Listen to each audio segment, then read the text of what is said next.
Meus amigos e minhas amigas, irmãos e irmãs, boa noite.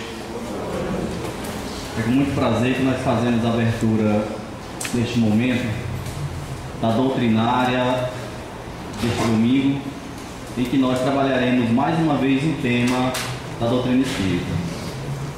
Antes de iniciarmos propriamente dita a nossa exposição, eu gostaria só de solicitar encarecidamente que as pessoas que tiverem com o celular ponham por gentileza no modo silencioso ou desligue, para que não toque durante a exposição e possa, digamos assim, dispersar alguma observação, enfim. Por uma prática social normal, a gente sempre solicita que deixem no modo silencioso. Então, antes de começarmos a nossa exposição propriamente dita, eu gostaria de fazer uma leitura de um texto extraído de uma obra ditada pelo Espírito Emmanuel. O Espírito Emmanuel, ele, quando Chico Xavier era encarnado, ele foi o guia espiritual. Lembrando que todos nós temos um guia, geralmente um espírito guardião, e também temos vários espíritos que são espíritos simpáticos, que nos acompanham.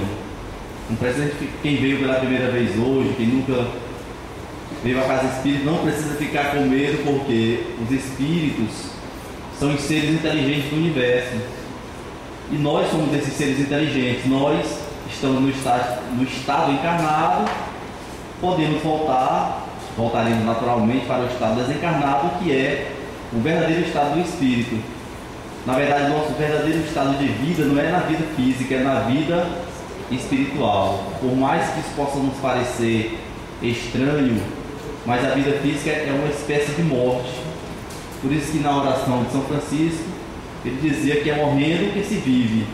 E na verdade, quando a gente vive mergulhando no corpo biológico, nós estamos voltando para uma espécie de morte, já que o corpo biológico, ele nos barra um pouco esta sensibilidade, a expansão, e nós nos vemos atrelados a uma série de necessidades que, como espíritos, possivelmente nós não teríamos. Então, voltando ao caso, nós temos a mensagem de Emmanuel que diz: confia e segue. Segue fazendo bem. Deus te guarda e te inspira. Quem mais caminha à frente é sempre quem mais serve. Pedra, lama, espinheiro, quem trabalha prossegue. Quem busca entravar-te, continua servindo. Haja o que houver à noite, ninguém prende a alvorada. A luz dissolve as trevas. Segue e confia em Deus. Emmanuel tem, na verdade, uma sensibilidade muito grande em nos tocar com uma mensagem tão curta, de aproximadamente 6 microestrofes. Ele nos dá uma amplidão do que é seguir na vida, confiando em Deus e servindo sempre. Então, para abrirmos propriamente dita a nossa exposição, eu gostaria de convidar a todos e a todas a fazer a nossa prece de abertura. Lembrando que a prece é sempre um sentimento, uma elevação do pensamento a Deus, que pode ser feita com os olhos fechados ou com os olhos abertos, depende da sensibilidade ou do sentimento de cada um. Então, com base no que nos ensinou Jesus, que nos disse que quando 2 ou mais pessoas reunidas estivessem em seu nome, ali ele se faria presente. Neste momento, Senhor, em que todos nós, neste recinto, nos encontramos com o pensamento voltado a Ti, com o coração sensível à presença de Deus, te pedimos que se faça presente conosco, para que possamos elevar a nossa vibração, para que possamos atrair o bem e expandi-lo para todo o planeta, para que possamos minimizar a dor que sentimos em nós e, consequentemente, podermos minimizar a dor que o nosso próximo sente. Amado Mestre Jesus, o Senhor que nos deu exemplo de vida, o Senhor que é para nós exemplo de bondade, exemplo de justiça, se nós pudéssemos escolher um cristão puro, e absoluto, nós diríamos que o Senhor foi o único cristão, verdadeiramente cristão, já que o Senhor nos se configura como guia e como modelo para toda a humanidade. E com essa súplica, Senhor Jesus, pedimos humildemente a Deus, nosso Pai Todo-Poderoso, e ao Senhor e aos bons Espíritos a permissão para dar por iniciado os trabalhos da noite de hoje. Que assim seja. Nós temos hoje o nosso irmão de jornada, João Braga. Ele é do Centro Espírita Casa do Samaritano, que fica na Hora do Sol. Como ele mesmo explicou, quando a gente vai do centro, que entra na Dom Severino, ali na altura do Habib's, que entra no Dom Severino, são 4 ruas à direita. E se você errou a contagem, ultrapassou a loja maçônica na Hora do Sol, uma rua antes, melhor dizendo, e ultrapassar a loja maçônica, uma rua antes à direita. E o João Braga nos falará hoje a respeito do exemplo de amor. E nesse momento eu passo a palavra para o João Braga.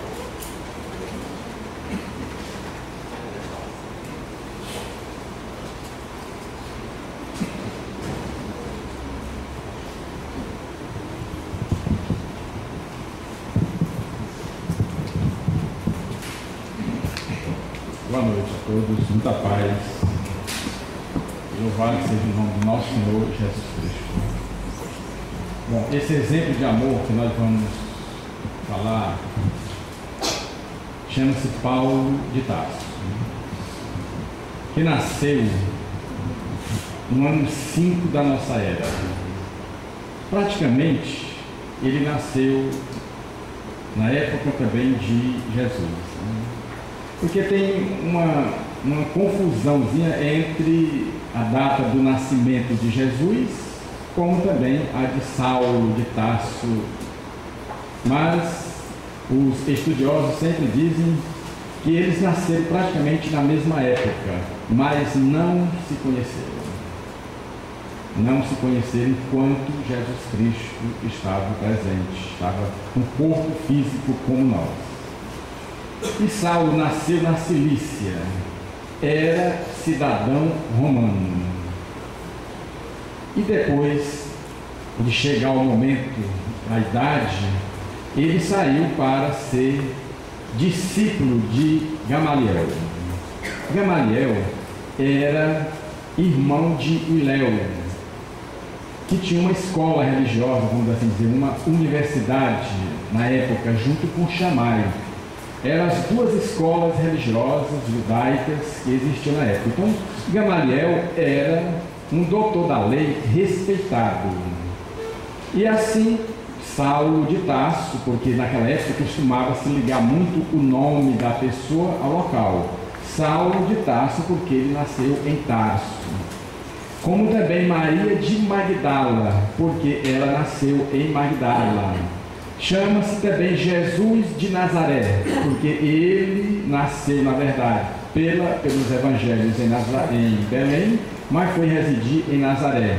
Nós vamos encontrar Maria de Jerusalém, né? Então sempre se ligava o nome da pessoa à cidade. Então Saulo era de Tarso, por isso que a gente chama Saulo de Tarso, né?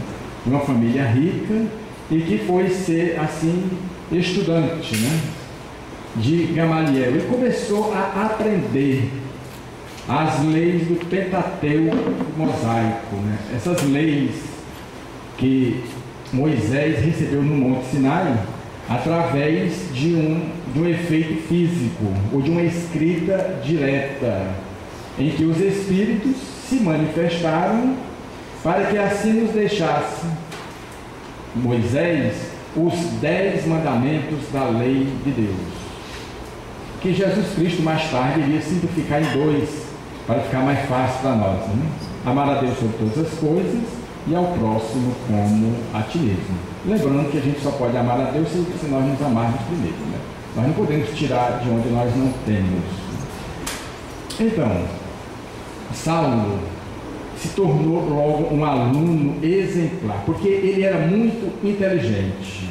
Com facilidade, ele pegava o que o seu mestre Gamaliel lhe falava. E ele começou a defender com muita vontade, ferrenhamente, as leis de Moisés. E foi num certo tempo em que ele ouviu falar que existia a Casa do Caminho, que era o local onde os apóstolos se reuniam para tratar das pessoas enfermas, das pessoas obsediadas da época. E essa Casa do Caminho ficava na estrada de Jope. Jope era um porto muito grande, onde as embarcações romanas se dirigiam para Roma ao porto de Ostia. Então, esses apóstolos, já com Matias, que houvera substituído a Judas Iscariotes. Então, os 12 apóstolos estavam lá, trabalhando nessa Casa do Caminho. E cada vez mais adeptos chegavam a essa Casa do Caminho, ou também conhecido como os Homens do Caminho. Esses trabalhadores eram conhecidos também como os Homens do Caminho. E Paulo começou a ficar irritado com a situação dessa. Como é que pode um homem daquele crucificado entre dois ladrões, condenado pelas leis romanas e pelo próprio Sinédrio, através de Anás e Caifás? Então, como é que esse homem tem essa capacidade de atrair tanta gente mesmo depois de morto? Porque um homem que era crucificado era uma pessoa da ralé, pessoa que não tinha condições alguma, e ele ficava impressionado. Como pessoas abastadas, pessoas que tinham condições, deixavam suas casas e se dirigiam à Casa do Caminho, e cada vez mais engrossava as fileiras daqueles que seguiam o crucificado, como era também chamado, o Cordeiro de Deus. E ele, certa feita, ficou chateado e pediu autorização para o Sinédrio para ir à Casa do Caminho. Foi a primeira instituição formada, criada para ajudar o próximo. Mas só que antes de Paulo chegar, nós vamos encontrar a figura de Estevão. Essa figura ímpar que muito ajudou a Saulo, tanto ele encarnado como também desencarnado. Porque quem já leu o livro há 2000 anos, do Chico e do Emmanuel, vai encontrar Estevão com o nome de Gesiel. E ele conseguiu escapar das galeras romanas e ali estava na Casa do Caminho. Ele chegou muito doente e depois que ele se restabeleceu, logo ele pegou os pergaminhos contendo as anotações de Mateus, o primeiro evangelista, também chamado de Levi. Mateus foi aquele homem em que Jesus Cristo chamou na coletoria de impostos, o que é difícil, porque ele chegou e disse para Mateus: vem, Mateus, contabilizar almas ao reino dos céus que eu estou fundando aqui na terra. E Mateus deixou tudo para caminhar com Jesus Cristo. Então, Estevão, depois de ler esses pergaminhos, ele ficou encantado com Jesus Cristo, pela forma, pelo comportamento, da maneira dele falar, através das parábolas. Ele logo estava nas praças de Jerusalém falando de Jesus. Era um profundo conhecedor das leis judaicas, de Moisés, mas ele tinha conhecido a Jesus Cristo. E como diz João diante, quem conhece Jesus Cristo nunca mais será o mesmo. Então, Saulo chega na Casa do Caminho e começa a olhar aquelas pessoas enfermas, naquelas máquinas improvisadas, encontrando um apóstolo aqui e outro e tudo. E quando ele começa a conversar, ele conversa com Simão Pedro, Simão Bar-Jonas, filho de Jonas, como era Jesus Cristo costumava falar, e foi justamente esse que Jesus Cristo entregou as chaves da igreja, mas não da igreja física, da igreja interior que nós temos que construir dentro de cada um de nós, porque física é muito fácil, mas nós precisamos ter esse Cristo dentro de nós. Então ele começou a falar com Pedro e Estevão também estava próximo ali, entrou na conversa. Isso começou a impacientar, porque Estevão sabia do Velho Testamento, porque Paulo acusava a Pedro, porque ele falava mais do crucificado, falava mais de Jesus. Tinha praticamente esquecido Moisés, mas estava ali do lado Estevão, que sabia também, tal qual Paulo sabia de Moisés. Isso começou a irritar o rabino, e ele saiu de lá possesso, diante das argumentações dele terem sido todas contestadas. Ele volta para o Sinédrio e pede, exige que eles, aqueles homens do caminho, fossem intimados para ser interrogado perante o próprio Sinédrio. Pela influência dele e de Gamaliel, ele simplesmente conseguiu. E os 12 apóstolos com Estevão foram trancafiados, foram presos, para seguir depois para o interrogatório. E Paulo foi quem presidiu. Ele não estava interessado nos 12 apóstolos. Quem tinha incomodado a ele mesmo era Estevão. Então, o Sinédrio começou a fazer as perguntas para os apóstolos, eles responderam, até que chegou a vez de Estevão. Quando chegou a vez de Estevão, ele disse: sou eu que vou fazer o interrogatório. Ele, como doutor da lei, ele começou a fazer as perguntas para Estevão. Estevão respondendo com muita profundidade e tudo. Chega um momento em que Paulo diz: tu achas que esse teu Jesus, ele é mais poderoso do que Moisés? E Estevão disse que não. Moisés, na verdade, foi o grande legislador hebreu. O grande legislador hebreu. Mas Jesus Cristo veio falar de Moisés, mas numa linguagem diferente, numa formatação diferente. Ele respeitava Moisés, mas tinha conhecido a Jesus Cristo. Isso irritou a Paulo, a Saulo nesse momento, né? E houve um alvoroço ali no Sinédrio, e acharam por bem levar todos os homens, todos os que estavam presos, para as suas celas, né? E depois Saulo saiu para Gamaliel, onde Gamaliel se encontrava, pedindo que todos fossem, na verdade, apedrejados, todos fossem torturados. E Gamaliel, que já conhecia a casa do caminho, disse: Saulo, se esses homens não forem de Deus, logo irão se dispersar. Mas se forem de Deus, se vierem amando de Deus, se nós combatermos a ele, nós estaremos combatendo ao próprio Deus. Deixa-os, Paulo, porque se não vierem de Deus, logo se acabam. Como Saulo era discípulo de Gamaliel, e Gamaliel tinha lhe pedido que ele soltasse eles, porque sabia que Saulo tinha mais raiva, vamos assim dizer, era com Estevão. E Saulo olhou assim e disse que ele não poderia, na verdade, desgostar o seu mestre amado, que tinha ensinado de tudo. Hoje era um homem respeitado. E depois de pensar, ele disse: olha, os 12 eu solto. Agora Estevão não. Estevão merece e vai ser apedrejado até a morte.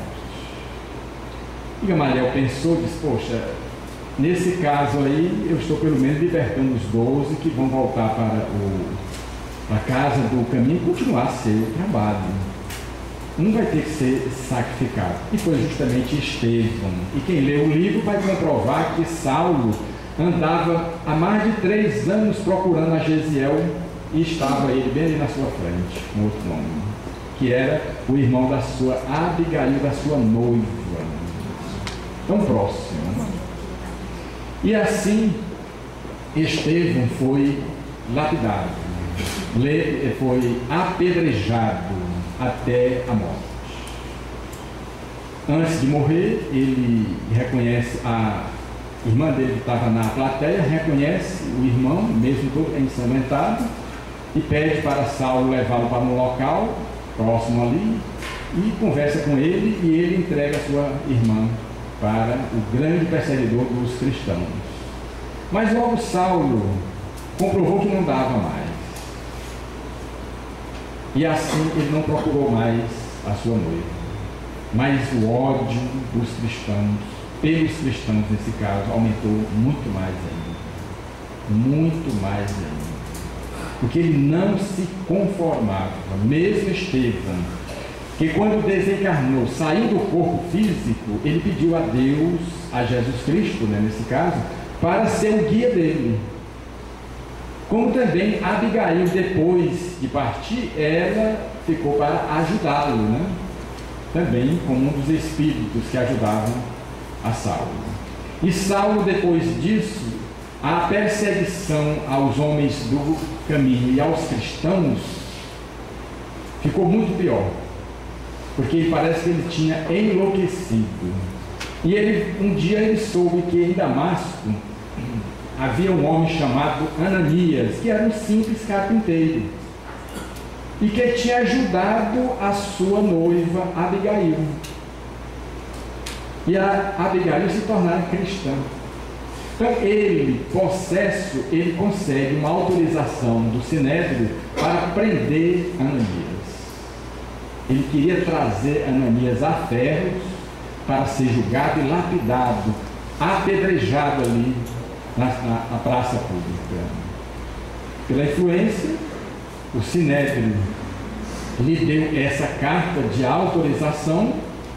Gamaliel já tinha se despedido do Sinédrio, porque quando Pedro saiu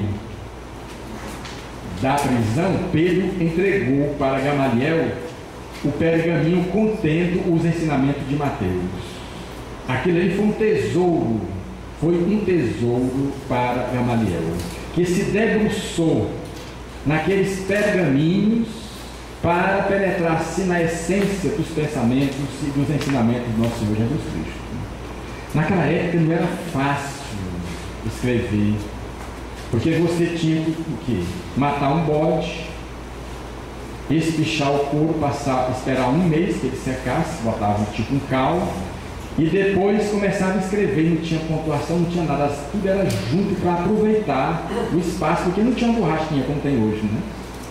Se errava, colocava, não tinha. Por isso dá dificuldade. E o aramaico era uma língua difícil de ser traduzido, o hebraico também. Vocês já imaginaram quando foi traduzido para o grego, do grego para o latim? Então, Gamaliel recebeu esses pergaminhos, e quem recebia um pergaminho logo copiava para outra pessoa que ele iria entregar. E assim Gamaliel saiu.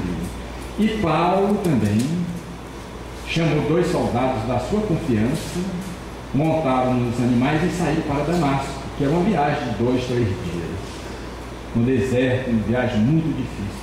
Depois de uns 2 dias, uma cavalgada dura, difícil, ao meio-dia, Saulo começa a olhar no horizonte uma luz. Poxa, pode ter sido o sol, mas uma luz, mas que essa luz vinha caminhando na sua direção. E muito rápido, porque com pouco tempo estava na sua frente materializada essa luz, que ele ofuscou. A luminosidade era tão grande. Quando ele ficou ofuscado, ele cai do cavalo, da sua montaria. E uma voz, que era a voz de Jesus Cristo, disse: Saulo, por que tu persegues o meu povo? Saulo, é duro recalcitrar contra o aguilhão. Saulo, de joelho, né, disse: Senhor, o que é que tu queres que eu te faça? Ele não foi conversar com Jesus Cristo. O que é que tu queres que eu te faça? Foi uma rendição incontinente. É aquele momento em que a pessoa se rende pronto diante daquela aparição. E logo seus olhos físicos se fecharam. Se fecharam, que ele não sabia mais enxergar nada. Os 2 amigos dele, olhando para ele, disse: enlouqueceu. Acho que deve ter sido o sol, que está muito quente. E ele ficou louco. Porque nós não vemos ninguém aqui. Quem é essa pessoa que ele está conversando? Mas Saulo disse para ele que tinha visto a Jesus. E eles perguntaram: mas Senhor, crucificado? Você está louco? E pede assim, porque Jesus Cristo tinha dito para ele ir para Damasco, e lá ele mandaria uma pessoa à sua procura. E assim os dois soldados levaram Jesus Cristo, ou Saulo, até a Damasco. E lá foi hospedado à rua à direita, como está descrito no Atos dos Apóstolos, esperando quem é que iria até ele para lhe dizer o que ele teria que fazer dali para frente. E Jesus Cristo vai até onde está Ananias e diz: olha, tem uma pessoa assim na hospedaria à rua direita que precisa dos seus préstimos. E Ananias foi.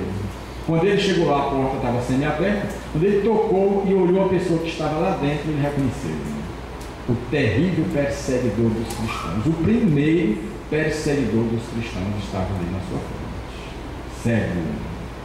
Ele tremeu, porque todos tinham muito medo de Saulo de Tarso.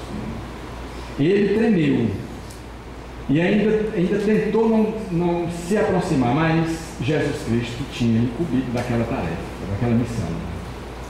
E ele chega, se aproxima, impõe, espalma as suas mãos sobre a cabeça de Saulo, e logo, como ele mesmo diz, ele sentiu que a sua visão voltava, enquanto as escamas de peixe caíam dos seus olhos. Os olhos espirituais estavam se abrindo. Dali por diante, Saulo não seria nunca mais o mesmo. Quando ele olha para o homem à sua frente, ele olha e diz: és Ananias, né? E eu sei que você traz em seu bolso uma carta para me aprisionar, mas eu sei também que você encontrou com Jesus Cristo na estrada de Damasco. Ele contou tudo. E dali eles saíram e foram falar com os outros apóstolos. Quando Saulo chegou, todos ficaram com medo imenso daquele homem. Até que Pedro chegou para ele e disse: olha, eu não tenho dúvida que Jesus Cristo conversou com você na estrada de Damasco, mas nós necessitamos de um tempo para a gente se acostumar com a sua presença. E foi assim que Saulo saiu para o deserto de Dan, ou Palmira, para passar 3 anos meditando, se preparando para a missão duríssima que ele teria que levar adiante. E em Palmira ele encontra logo quem? Gamaliel. O mestre amado. Se abraçam e ele, Saulo, diz que tinha encontrado Jesus. E agora daria todas as suas forças para caminhar com Jesus Cristo. E nesse momento, Gamaliel lhe dá a cópia dos evangelhos de Mateus. E Saulo volta o quê? A trabalhar como tecelão. Ele sobe com Áquila e Prisca para o oásis de Dan. E lá eles passam 3 anos. Paulo trabalhando como tecelão. Vou ver essa reforma. Como nós precisamos fazer essa reforma interior, que nós estamos deixando para amanhã, para depois. Depois de 3 anos, ele sai para começar assim as suas pregações. Sempre amparado por Estevão, por Abigail e por nosso Senhor Jesus Cristo. E ele começa a fazer as suas pregações com Timóteo, com Barnabé, pregando ele que tinha um verbo inflamado, sabia tocar os corações das pessoas. Mas logo no início das suas pregações, ele entendeu, como ele mesmo disse: a letra mata, o Espírito é que vivifica. Ele quis nos dizer com isso, se nós formos estudar o Evangelho, a letra, sem captar o Espírito dos ensinamentos de nosso Senhor Jesus Cristo, nós não vamos entender nada. Por quê? Jesus Cristo disse o seguinte: eu não vim trazer a paz, e sim a espada. Eu vim lançar fogo sobre a terra, que eu desejo que ele arda. Se formos interpretar a letra Jesus Cristo ficou maluco. Como é que ele disse que era necessário nós nos amarmos? Ele disse para Pedro que era necessário perdoar não só 7 vezes, mas 70 vezes 7. Como é que agora ele está dizendo que não veio trazer a paz e sim a espada? E que veio lançar fogo sobre a terra e que deseja que ele arda? Mas se nós formos pegar pelo lado espiritual, nós vamos entender que a espada é essa espada que vem tentando desbastar o orgulho, o egoísmo, as nossas imperfeições, para que depois de desbastado, burilado a nossa alma, o nosso espírito, aí sim a gente consiga essa paz, que o próprio Jesus Cristo disse: minha paz vos deixo, minha paz vos dou, não vou lá dou como o mundo dá. A paz do mundo, ela é montada sobre os bens materiais que não nos pertencem, e nós sabemos disso. Nós não vamos levar, nós não vamos ter condições de levar aquilo, com exceção daquilo que couber dentro dos nossos corações. Quando ele disse: vou lançar fogo sobre a terra, esse fogo é da consciência. Quando nós praticamos uma coisa errada, algo errado, a consciência fica nos cobrando o tempo todo. Então, nós entenderemos assim, se nós formos buscar o espírito da coisa. Quando Jesus Cristo diz: quando alguém se bater numa face, apresentai também a outra. Não é de maneira alguma você chegar, apresentar a sua face e a pessoa lhe dar um murro. Não é isso. Interpretar o pé da letra é assim. Mas se você interpretar pelo espírito da coisa, vamos assim dizer, Jesus Cristo quis nos dizer que nós não devemos retribuir o mal com o mal, e sim o mal com o bem. É isso que ele quis nos dizer. Mas que naquela época era necessário que ele falasse através de alegorias para que o povo pudesse compreender. O povo pudesse, na verdade, compreender, porque senão não teria condições de compreender. Nós vamos buscar uma passagem na Bíblia, no Velho Testamento, naquele momento em que o profeta Jonas, você vê como são a interpretação da Bíblia ou do Novo Testamento. Jonas recebeu uma missão de Deus para ir até Nínive, avisar o povo de lá, se eles não se reformassem, não se redimissem, ele iria destruir a cidade. Mas aí Jonas brincou, relaxou e tudo mais e tal, no lugar de avisar o povo lá, pegou outra embarcação e saiu viagem. Só que em dado momento rugiu uma tempestade violenta, querendo tragar o barco, e a tripulação disse: o que está vendo? Não é época de chuvas assim e tudo mais, de ventos, alguma coisa errada aqui. Foi aí que Jonas, vendo aquela tempestade e tudo, ele se acusa dizendo: não é porque eu recebi uma missão de Deus para ir até Nínive e não fui. E aí foi o que fizeram eles, a população ali do barco, jogaram o Jonas ao mar, e logo uma baleia veio e comeu Jonas, e passou 3 dias e 3 noites na barriga da baleia. Isso como é que se pode entender dessa forma? Não dá para entender. Mas a gente pergunta aos nossos irmãos evangélicos, e disse: não, está na Bíblia, meu amigo. Se está na Bíblia, eu acredito. Aí eu digo: sim, mas se está na Bíblia, você acredita? Então, se estivesse na Bíblia assim, o copista ela tivesse errado, não foi a baleia que comeu Jonas, foi Jonas que comeu a baleia. Tu acredita? Acredito, que está na Bíblia. Né? Então são essas coisas que a gente tem que entender, porque na verdade, quando formos buscar a interpretação, Jonas entrou no barco, o barco daquela época era parecido um peixe, estava lá dentro, depois de 3 dias ele desembarcou, ele saiu. Não tem essa coisa, essa alegoria que você fala, porque não tem sentido você passar 3 dias na barriga de uma baleia e depois a baleia lhe cuspir e você ficar bom para depois ir avisar a Nínive, aos moradores, aos habitantes de Nínive. Por isso que Jesus Cristo, no poço de Jacó, conversando com a mulher samaritana de nome Fotina, ele chega e diz: olha, chegará o dia em que nós não mais adoraremos a Deus, nem nesse monte Garazim e nem no monte de Jerusalém, mas sim em espírito e verdade. Isso quer dizer dentro da gente. O templo de Deus está dentro da gente. Nós precisamos construir esse reino dos céus, é dentro. É dentro de cada um de nós, através da reforma interior, para que aflore o amor, o perdão e a caridade. Nós só seremos felizes através do amor, do perdão e da caridade. Não adianta a gente passar pela porta larga que não vai para lugar nenhum, fazer um atalho lá na frente, ou então procurar inventar outras portas e tudo, porque a porta certa foi aquela que Jesus Cristo mandou bater, que é a porta estreita, não passa as ilusões do mundo, só a realidade, certo?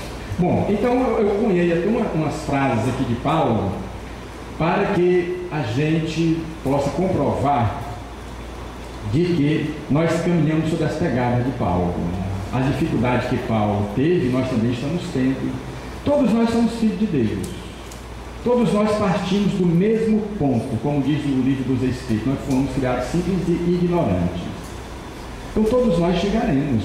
Das ovelhas que o Pai me confiou, nenhuma se perderá, porque se uma se perdesse, tinha alguém mais poderoso do que Jesus. Não é isso? Bom, então ele chega e diz: se viver segundo a carne, morrereis. Todo aquele que vive segundo a carne, ele morre. Porque o corpo está morrendo a cada momento. Diz Moacir Franco que só vida mesmo durante os 9 meses que nós estamos dentro da barriga da nossa mãe.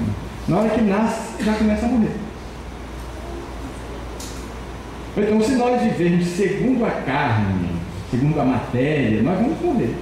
Mas se nós vivermos segundo o Espírito que é eterno, que ele disse para Nicodemos: o Espírito sopra, ninguém sabe para onde vem nem para onde vai.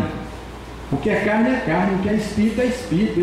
Ele definiu muito bem. Então, nós precisamos das coisas materiais, com certeza. Mas nós precisamos também nos preparar para a viagem que nós vamos fazer de volta para a pátria espiritual. Se nós não podemos levar os bens materiais, temos que levar os bens espirituais. Que bens são esses? O amor, a caridade, o perdão, a compreensão que a gente ofereceu aos nossos irmãos. Agora, se nós pudéssemos levar os bens materiais, aí tudo bem. Para aqueles que têm, estava tudo resolvido. Mas para os miseráveis, iriam passar toda a eternidade na miséria? Então, teria sentido isso Jesus Cristo dizer que uma árvore boa só dá bons frutos, e uma árvore má só pode dar maus frutos. Então, como é que Deus escolhe uns filhos para sofrer o tempo todo, para ir para o inferno, e outros para ir para o céu? Nesse caso, pensando assim, nós que somos pais aqui, que lutamos pelos nossos filhos drogados, nossos filhos problemas, nós somos melhores que Deus, né? Nesse ângulo, não é isso? O justo viverá pela fé. O justo. Quer dizer, não é aquela fé, só você ter fé e vai cair tudo do céu, não tem nada disso, porque no próprio Novo Testamento, Tiago diz: a fé sem obra ela é morta. O que é que adianta você ter fé e não ajudar seu irmão? O que é que adianta você ter fé e não colaborar com a humanidade? Não é fé, é egoísmo. Então a fé é uma energia que nos dá força à alma, para nós seguirmos em frente, nos libertar desse homem velho, ultrapassado, egoísta que nós somos ainda. E Jesus Cristo fez a comparação da fé, dizendo: se tua fé for pelo mesmo tamanho do grão de mostarda, tu vai dizer para aqueles montes: transporta-te, e os montes irão se transportar. Que montes são esses? No sentido figurativo, não é. Os montes são os obstáculos que nós temos que vencer, que nós mesmos colocamos no caminho que nós temos que tirar, não é outro que vai tirar. Eu, estando com dor de dente, eu não posso pedir para outra pessoa tomar um remédio para não ficar bom da dor do meu dente, não. Sou eu mesmo que tenho que tomar um remédio amargo e tudo mais. Então somos nós que fizemos. Por isso é que Jesus Cristo, na parábola do semeador, ilustrou muito bem. Mas o Evangelho segundo o Espiritismo diz que o semeio é livre, agora a colheita é obrigatória. Pelo livre-arbítrio que nós temos, nós podemos fazer tudo. Podemos plantar tudo aquilo que nós desejarmos, mas temos que nos preparar para a colheita. Porque uma vez plantado tem que se colher. E só pode se mudar a colheita no semeio. Quando você só pode mudar o semeio na colheita, aliás. Então hoje nós estamos colhendo, estamos semeando. Jesus Cristo colocou nas nossas mãos as sementes do Evangelho. que nos levará ao reino dos céus e à morada que nós estamos precisando, e que nós chegaremos. Né? O cristianismo sem profetismo seria um corpo sem alma. Quer dizer, o cristianismo sem a mediunidade seria um corpo sem alma. Porque tudo há o intercâmbio entre um plano e outro da vida. Quando nós, no desdobramento, vamos para o mundo espiritual, encontramos com os nossos parentes, avós, pais e tudo mais, e nós temos a certeza de que eles morreram, qual é a prova maior de que nós nos encontramos com ele mesmo? Então existe outra vida. Aí, através da mediunidade, é que nós recebemos do alto, como Moisés recebeu os 10 mandamentos, foi através da mediunidade. Foi através da mediunidade de cura que Jesus Cristo curou o cego do centurião à distância. Foi através da mediunidade que Jesus Cristo, a mulher Verônica, que sofreu um fluxo sanguíneo, tocou nas suas vestes e ficou curada. Foi através da mediunidade que ele curou a filha de Jairo. Foi através da mediunidade que ele veio caminhando sobre as águas. Foi através da mediunidade que ele multiplicou os pães e os peixes.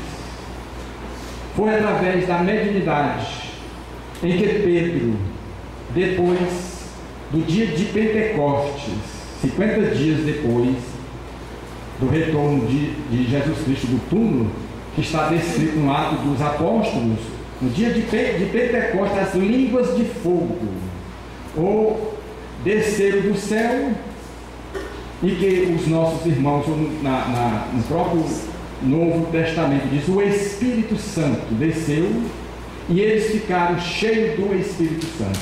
Os que passavam de lado diziam: olha, estão todos embriagados, estão todos cheios de mosto, porque foi uma explosão da mediunidade. Cada um começou a falar línguas, e dali por diante todos os apóstolos curaram.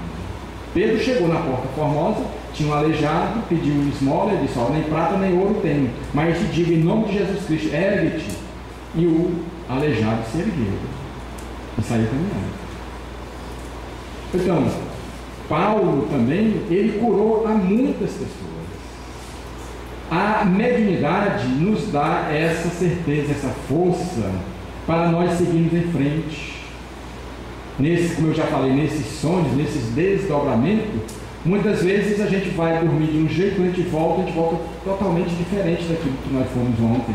Porque lá a gente conversa com os nossos irmãos, com o pai, com a mãe, com a pessoa que já foi. Aí a pessoa diz: olha, eu não estou me lembrando, mas eu sei que eu conversei com meu pai ou com minha mãe, mas eu não me lembro. Por quê? É difícil a linguagem, porque no mundo espiritual não existe a verbalização. Lá a comunicação é feita de pensamento para pensamento, mas fica dentro do nosso coração. A gente tem essa certeza de que nós falamos com alguém, certo? Bom, todas as coisas me são lícitas, mas nem todas me convém fazer. Quer dizer, Paulo chegando nessa plenitude, ele entendia o quê? Que tudo eu posso fazer, mas nem tudo eu devo fazer, por causa das penalidades perante as leis de Deus, né? Pois o que eu faço não é o bem que desejo, mas o mal que não. Pois o que eu faço não é o bem que desejo, mas o mal que não quero, esse continuo fazendo. É aquilo que nós estamos vivendo hoje. Nós sabemos qual é o caminho que nós precisamos seguir. Nós sabemos que precisamos perdoar, nós sabemos que precisamos amar, que precisamos ser compreensivos e tudo mais, mas na hora da gente resistir, fazer o bem, a gente faz sempre o mal. Aí, um momento em que Paulo também viveu e superou. Nós também estamos vivendo esse momento e vamos superar para continuar avançando na direção da luz, né? Ele chega e diz: sei viver na renúncia, sei viver na abundância. Paulo, na verdade, ele equilibrou os dois pratos da balança da vida, a vida material e a vida espiritual. Para ele não havia mais diferença. Ele atingiu esse equilíbrio interior. Então, tanto faz na abundância ou na escassez, ele vivia da mesma forma. Então, em dado momento, depois de tantas chibatadas, e quantas vezes ele não levou os 39 açoites? Quantas vezes ele não foi apedrejado? Quantas vezes? Mas resistindo sempre. A perseguição dos próprios irmãos de raça. Mas ele persistiu sempre, sempre, sempre, porque a fé dele em Jesus Cristo é uma coisa incrível. Ele chega em certo momento e diz assim: já não sou eu quem vivo, o Cristo é quem vive em mim. Quer dizer, a personalidade de Paulo havia se anulado, para que o Cristo, para que Jesus, na verdade, o conduzisse naquelas pregações para ajudar aos irmãos de caminhada. Já não sou eu quem vive, o Cristo é quem vive em mim. E vai chegar o momento em que nós também vamos dizer isso, repetir o que Paulo falou. Porque Jesus Cristo, o Cristo, na verdade, ele é essencial na nossa vida. Nós ainda relutamos, resistimos ainda a caminhar sobre as suas pegadas luminosas. Nós estamos resistindo há mais de 2000 anos. Mas como ele é o único caminho, a única verdade, a única vida, não vai ter outro jeito. E quanto mais cedo, mais rapidamente nós nos libertaremos, né? E Paulo chega a dizer que ninguém me toque, pois trago as marcas do Cristo. As marcas dos açoites que Jesus Cristo levou, das humilhações. Ele trazia as marcas. E nós também. Nós vamos chegar à plenitude, à perfeição. Não terá nenhum que não tenha no seu corpo, na sua alma, as marcas do Cristo. Porque, na verdade, tudo aquilo que fazem, tentando dificultar a nossa vida, fazem nos ajudar. Fazem nos ajudar, porque nós estamos tendo a oportunidade de trabalhar o nosso perdão, a nossa paciência, o nosso amor. Nós estamos sendo testados o tempo todo. Pessoas chegam e dizem o seguinte: mas estou morando agora pertinho, chegou uma pessoa, uma vizinha, mas é muito chata e tudo mais. Mas é aquela pessoa que a gente precisa encontrar, né? Para estar ali do nosso lado o tempo todinho, testando a nossa paciência. É assim que acontece. Nós aqui no mundo está tendo um encontro de almas endividadas, em que Deus faz o quê? Aproxima umas das outras, para que haja o quê? O perdão, a reconciliação de todos os seus filhos, né? Ele chega e diz: porquanto para mim o viver é Cristo, sem dúvida nenhuma, né? E o morrer é lucro. Quer dizer, é um negócio incrível de Paulo. Ele tinha se doado completamente a causa, a seara, que Jesus Cristo disse que a seara é tão grande, os trabalhadores são tão poucos. Mas ele fez o trabalho de muitos, né? E ele, Paulo, consciente de que estava próximo da sua partida. Ele já tinha ficado 2 anos prisioneiro de César, porque o momento em que os judeus queriam matá-lo, ele apelou para César, e ele, como cidadão romano, quando se apelava para Roma, para César, ele teria que ir. Então ele passou 2 anos preso, mas só que a cela dele ficava aberta, para ele receber os amigos, as pessoas das igrejas que ele tinha fundado. E foi aí que começaram assim as epístolas, as cartas de Paulo. Quando ele mandava aquelas pessoas que vinham conversar com ele, saía com a carta para a igreja de Coríntios, de Tessalonicenses e tudo mais. E os próprios soldados que vinham ali conversar com ele ficavam encantados. Muitos se converteram ao cristianismo, traziam até seus filhos, a esposa, para serem curados. Ele, prisioneiro de César, fazia isso. Aí, em dado momento, ele chega na primeira carta aos Coríntios, versículo 13, ele disse: ainda que eu falasse a língua dos homens e dos anjos, se eu não tiver amor, seria como um sino que tine e um metal que soa. Quer dizer, o amor é importante nas nossas vidas. O amor, primeiramente, a nós. Nos aceitar como nós somos. Não adianta a gente querer ser o que nós não somos. Se nós não nos amarmos, quem é que vai nos amar? Nós precisamos primeiro nos amar. para que a gente possa doar amor. Então ele diz, depois que ele fala nessa carta para os coríntios, né, ele chega um dia e vê 2 soldados chegando à sua cela, né? Então ele pressente que chegou o momento da sua partida. Não dava mais para esperar, né? Ele não tinha mais tempo, né? O próprio soldado que conversava com ele ali e tudo, quando ele chegou, ele disse: olha, não precisa falar, pela tristeza do soldado que ali estava, porque ele precisava cumprir a missão que ali ele estava para realizar.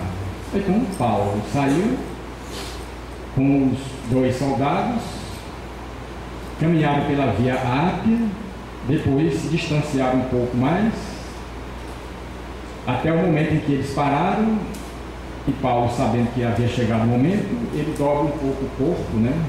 Dobra um pouco a cabeça, né? E espera que fosse decepada pelo soldado, né? Ele esperou em nada. A indecisão que o soldado estava, né, tinha impedido ele de fazer isso. Ele olha assim para cima, né, que ele estava de joelho, né, olha para cima e diz: soldado, eu cumpri a minha missão, falta somente tu cumprir a tua. E assim, voluminho, ali próximo da Via Ápia, cumpriu a sua missão, separando a cabeça do corpo de Saulo, de Paulo, de Tarso, que viria depois como Martim Lutero. Isso Hermínio Miranda, nos seus livros, ele fala muito bem, que ele veio depois com Martim Lutero para dar continuidade à sua obra.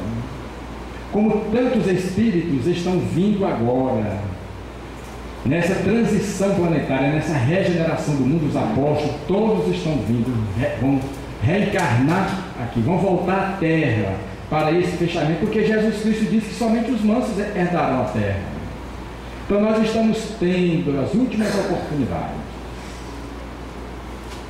para fazer aquilo que nós viemos fazer aqui no mundo. E não foi para maltratar, para odiar, para ter orgulho, egoísmo, nada disso. Antes da gente chegar aqui, nós fizemos um ensaio no mundo espiritual.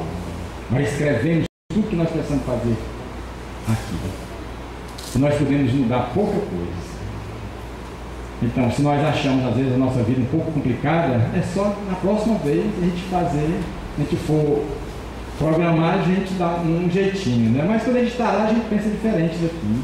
Lá a gente quer evoluir o mais rapidamente possível, né? Então, diante desse homem, desse exemplo de amor, do qual todos nós seremos o exemplo de amor, porque nós somos filhos de Deus. Todos nós chegaremos como Paulo, como Gandhi, como Madre Teresa de Calcutá, como todos aqueles grandes ícones que passaram aqui pelo mundo. Pedro negou Jesus Cristo por 3 vezes e chegou da mesma forma como todos nós vamos chegar. Mas é necessário que nós ouçamos a voz do pastor na acústica da nossa alma. Quando esse pastor diz que deixa as 99 ovelhas para atrás daquela que se extraviou, porque a missão desse pastor é conduzir todas as ovelhas, que somos nós, ao redil divino. E nenhuma das ovelhas que o Pai lhe confiou se perderá. Isso nos dá essa certeza de que todos nós vamos chegar. Mas é necessário que a gente ouça a voz desse pastor quando ele diz: vinde a mim todos vós que estáis cansados, oprimidos, enfermos, desesperados, que eu vos aliviarei. Tomai sobre vós o meu jugo, que eleve meu fardo é suave, e sabei que sou manso e humilde de coração. Aí encontrarei repouso para as vossas almas aflitas e angustiadas. Eu sou o pão da vida, aquele que come do meu pão jamais terá fome, aquele que beber da minha água jamais terá sede, e aquele que caminhar comigo jamais andará em trevas. Eu sou a ressurreição e a vida, aquele que crê em mim mesmo morrendo viverá. Pedi e obtereis, batei a se vos dar. Todo aquele que pede, ele recebe. Todo aquele que bate à porta de Deus, a porta se abre. Eu sou o caminho, a verdade e a vida. Ninguém irá ao Pai que não seja pelas pegadas luminosas do meio do Rabi da Galileia. Obrigado.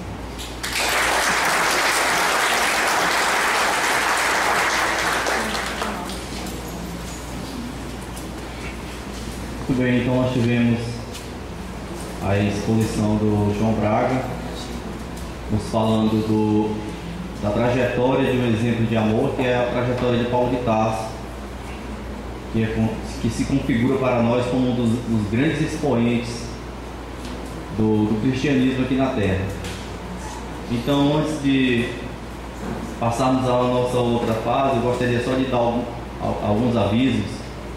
Primeiro, informar que o João Braga também ele psicografa e escreve livros da sua autoria como sobre reflexões do Evangelho e das leituras espíritas, né? Então, hoje ele está com os livros ali atrás, na entrada da livraria. Então, quem estiver mais interessado, nós temos vários títulos e esses livros eles são uma extensão, geralmente, de estudos do Evangelho e de reflexões que o próprio João Braga fez ou então que recebeu mediunicamente.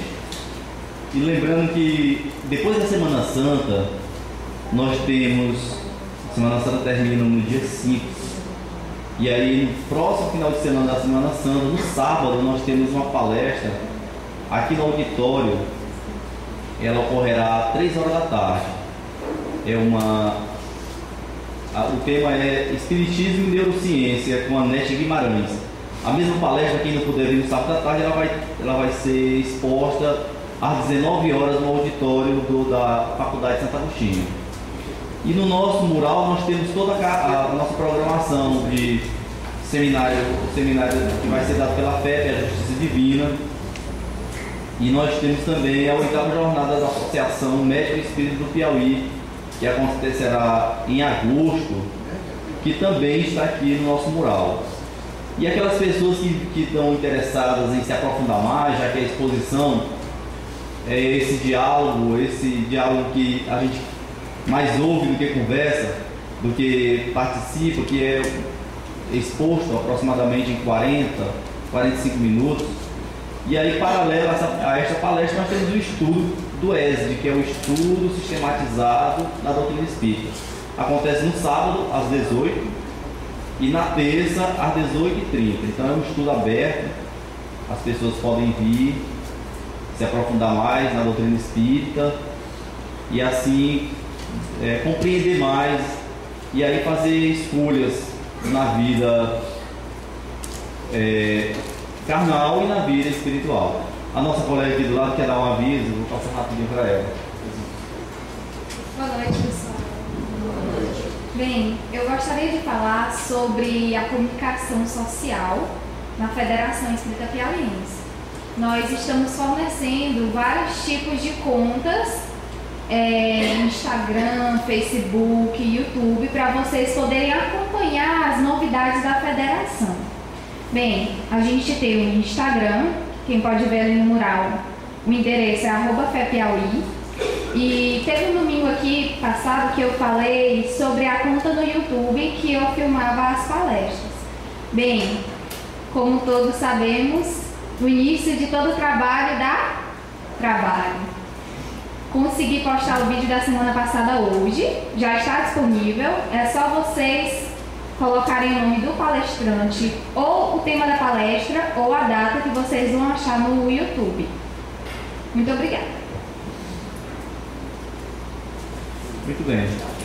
Então, essas são informações que a gente pode, a comunicação, ela é uma vertente da própria tecnologia. Então, essas mídias sociais, elas, depois da década de 90, elas aproximaram muito a humanidade e tem aproximado cada vez mais, apesar de muitos de nós ainda termos aquele receio das mídias sociais, da tecnologia, mas a tecnologia ela faz parte de um novo contexto em que a humanidade está inserida. Então, esse terceiro milênio, esse novo planeta no qual Jesus prepara para nós, também vem assessorado por essas tecnologias. Então, quando a humanidade se tornar uma humanidade plena, onde o respeito, onde o entendimento, onde a compreensão do bem, onde a compreensão do amor como uma ferramenta universal, quando ele tiver consolidado esse lado tecnológico, também estará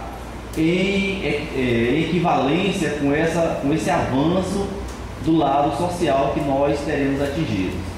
Então, lembrando que, graças a Deus, nós não vamos para o inferno todos. O que acontece é que alguns continuam encarnando na Terra, continuarão, outros poderão encarnar em planetas com uma vida social mais elevada do que esta aqui na Terra, mais plena, mais calma, mais cheia de equilíbrio, enquanto outros podem voltar para mundos inferiores, para que também consigam chegar lá.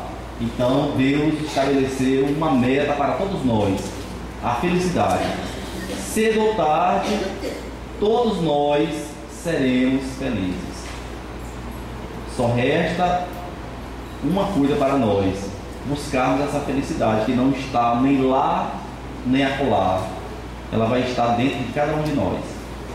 Então, baseado nesse exemplo de vida que Paulo de Tarso nos deu, entregando toda a sua vida para o cristianismo, para que a mensagem de Jesus chegasse até nós da forma que chegou, o mais próximo possível daquilo que Jesus realmente vivenciou.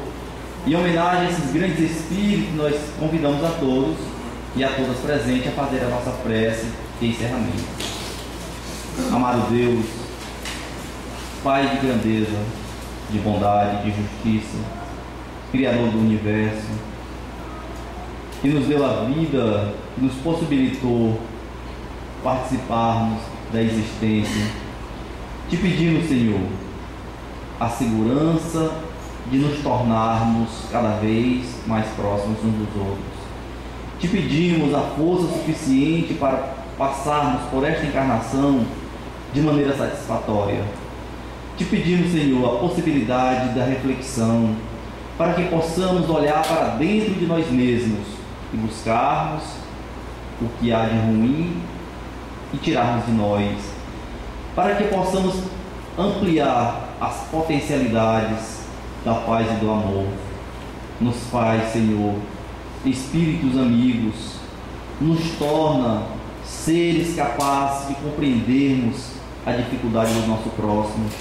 Nos faz, Senhor, seres capazes de compreendermos a natureza como um todo, os animais, a flora, a fauna e tudo que envolve este planeta, para que nós possamos construir aqui na Terra um planeta novo, para que nós possamos despertar para a realidade universal que é o amor, para que nós não percamos de vista que a verdadeira felicidade não está nos bens materiais, está nos bens espirituais, está na paz que conseguimos dentro de nós, e está na paz que externamos para aqueles que nos rodeiam. Neste momento, Senhor, pedimos humildemente a Ti, a nosso Senhor Jesus Cristo e aos bons Espíritos, a benção por dar por encerrada a palestra da noite de hoje. Que assim seja. Antes de nos dirigirmos para a cabine de passe, eu só solicito que a gente não precisa fazer uma fila, basta permanecer sentados e a porta vai abrir e nós vamos atender das primeiras para as últimas fileiras. Então nós desejamos a todos e a todas uma boa semana, uma boa noite e que todos aqui neste momento, tanto encarnados como desencarnados, despertemos para a realidade infinita do amor de Deus e do amor de Jesus. Muita paz e muito obrigado.